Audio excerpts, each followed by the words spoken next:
मालेगाव तालुका police स्टेशनचं in-charge या नात्याने मी तालुक्यातील ग्रामस्थ नागरिक यांना आवाहन करतो की सध्या थंडीचा जोर वाढलेला असल्यामुळे चोऱ्यांचं प्रमाणसुद्धा कमी अधिक आहे।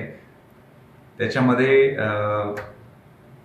मॅक्झिमम बंद घरं जी आहेत, ज्या गावांमध्ये बंद घरं असतात, तर घरफोडीचं प्रमाण वाढतं आणि घरफोडीचं प्रमाण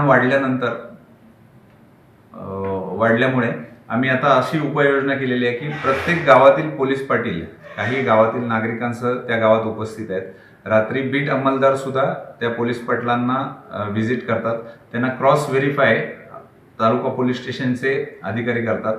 त्यामुळे सध्याचं थोडंसं चोरीच्या प्रमाणाला रोक लागलेली आहे। तरी मी नागरिकांना सुद्धा आवाहन करेन की बंद घर ज्यावेळेस आपण गावाला जातो किंवा कुठे फिरायला जातो, पर्यटनाला जातो, अशा वेळेस मौल्यवान वस्तू किंवा आपल्या आयुष्याचा जो कमवलेला ऐवज आहे तर तसा रोख स्वरूपात आपण काही मोठ्या प्रमाणात रक्कम ठेवतो घरात, तर अशी रक्कम किंवा दागिने बंद घरात ठेवू नयेत।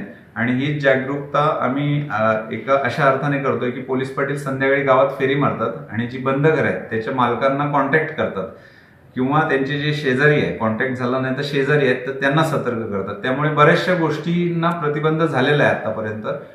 तरी मी आवाहन करेन की जास्तीत जास्त त्यांना पण आपल्यापर्यंत ही माहिती पोहोचावी, त्या दृष्टीने या व्हिडिओच्या माध्यमातून आम्ही आपल्याला ही सूचना देत आहोत। आणि आपण माझे खाली 2 क्रमांक पण देत आहोत। रात्री कुठल्याही प्रकारे जर समजा आपल्याला काही संशयास्पद हालचाली, मोटरसायकलवर आगंतुक लोक आले किंवा इतर अनोळखी लोक आले, तर त्या क्रमांकावर संपर्क करावा किंवा 112 या क्रमांकाचा वापर करावा। धन्यवाद।